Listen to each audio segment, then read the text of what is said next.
Hello. This is going to be brief. I promise. I'm dedicating this as the empathy edition, trying to trying to be empathetic. First, to get some news out of the way.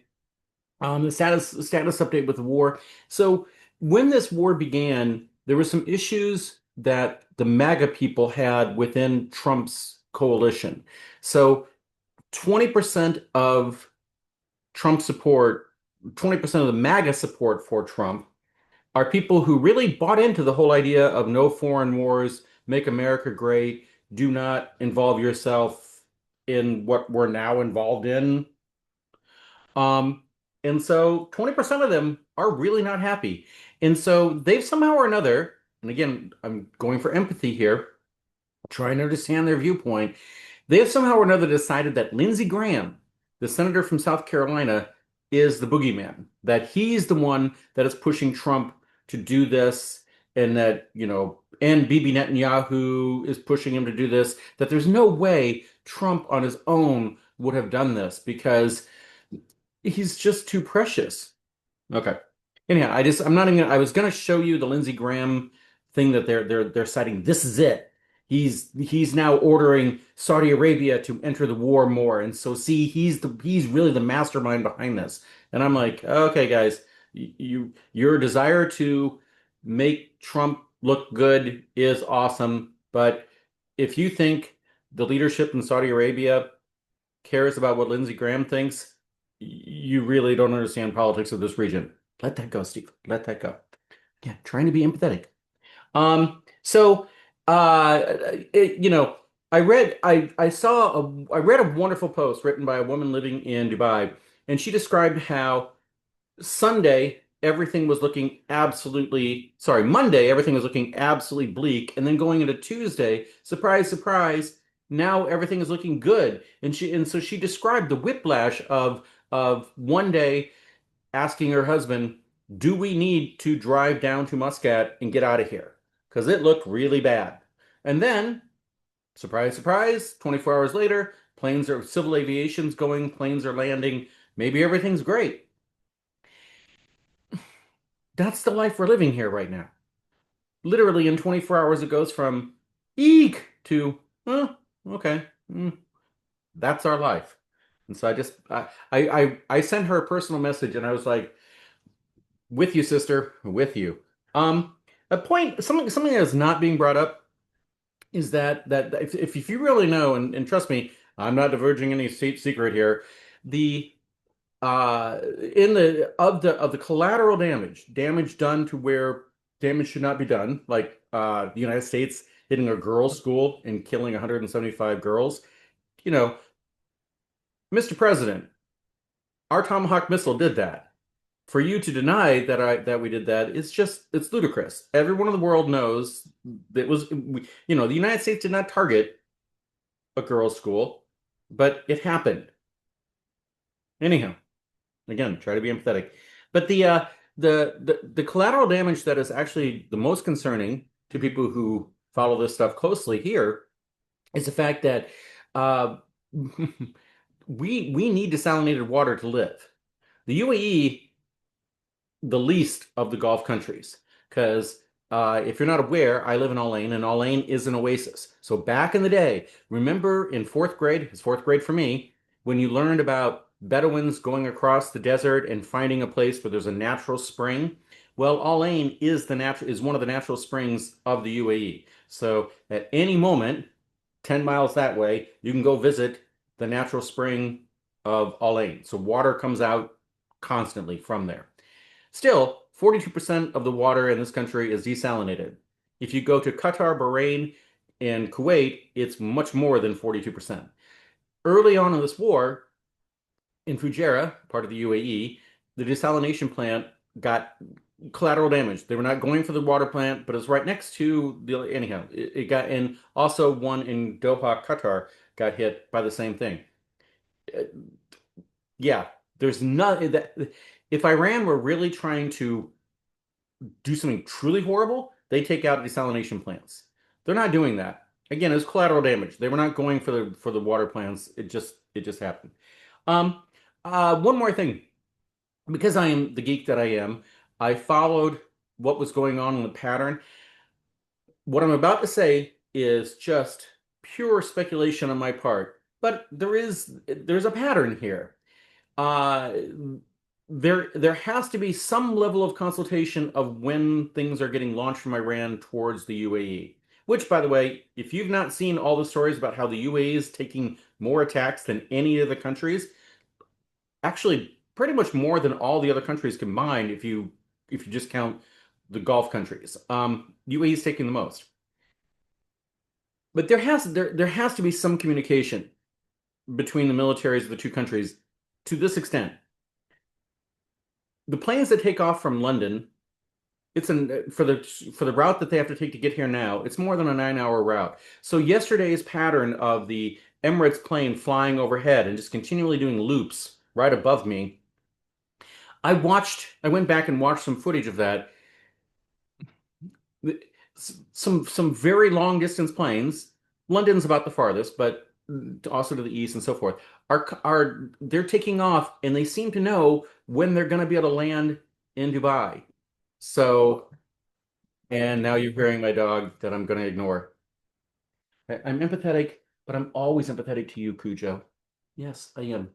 Yes. Okay. I'm not redoing this video, so they're gonna get this. So we're now in the last 10 days of Ramadan. Why, what that really matters is within Islam, the last 10 days of Ramadan are the 10 most holy days of the year for them. It's, yeah, I won't go into it. We don't have anything in Christianity that I'm aware of that matches this, at least not in the Missouri Synod Lutheran Christian that I was raised. But that's just more for information than anything else. And I totally lost my notes. Good job, Steve. Good job. Okay. Now, since I've tried to establish empathy for other people, I'm going to tell you about my life. So I woke up this morning. So I went to bed last night early because I just wasn't feeling right. And so I went to bed early. I woke up this morning feeling like somebody had taken a roller pin and just went all over my body. I had joint pain pretty much everywhere. I'm feeling gout in my big toe, and I'm like, what happened to me overnight? Um, the good news, every hour I've been awake, I'm feeling better and better, and I'm right now feeling 90%. So yay. And I just a word about gout. If for those of you who know anything about gout, it's famously the disease you get because you eat too much meat and apparently organ meat, which I don't ever eat, but let that go, and or alcohol. So combination of the two. That's what will give you gout. Look, at different times in my life, I've had gout now a couple times over the past 10 years. And sometimes, yeah, I probably was alcohol and meat, but never organ meat. But the worst bout of gout I ever had in my life was when I showed you the picture of me down at 152 pounds, that was after several months of such bad gout, I couldn't walk easily. I took Cujo with a walk using a cane because I couldn't do it without a cane. And the reason I was losing so much weight was that my entire diet consisted of peanut butter and Ritz crackers and occasionally some fruit because I knew I needed some fruit. And so I was taking some vitamins, peanut butter, Ritz crackers, no alcohol for like 5 months. So it certainly wasn't alcohol that caused it. I don't know what caused it. Bottom line, I don't know. I don't know what caused this today. Anyhow, my toe feels fine now. Woke up this morning not feeling so good. Some other things, just because I need to do an update of my life. The job that I really wanted back in Iowa, it didn't come, it didn't happen. For various reasons, it's not going to happen. I'm not upset. I'm glad I had a shot at it. I understood why they went another direction. No, no, no, no ill will anywhere. The job that I'm up for, and I wasn't putting all my eggs in that basket, trust me, I have other jobs out there. The job I want next most is a job where I'd be teaching fully remote, which means basically I can live anywhere in the world. So, wish me luck on that, I guess. Um, and then my last couple comments. So there are some paperwork things I need to get done to be able to get out of this country easily, and I know the two main people that I've been talking to try to make that happen.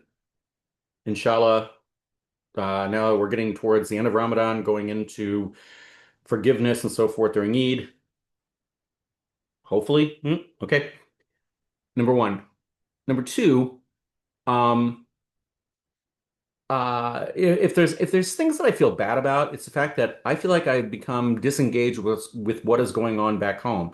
And so just out of the blue, there's a friend of mine from Co College who she works with the Chamber of Commerce, and her dad worked at Co forever. She grew up at Co because her dad was the uh, charitable giving person of Co. Uh, Jack Laugan was just legendary. Through my time at Co, we all just revered him.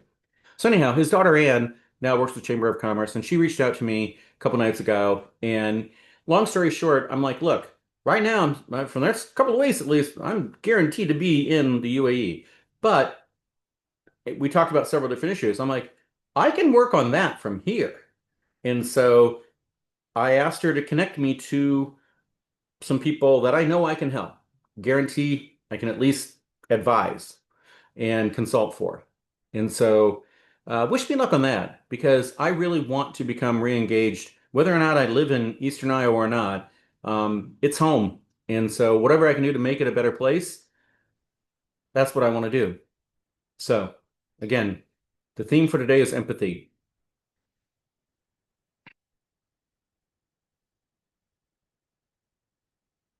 When Spellman died at his funeral, I said, I'm going to get the quote wrong.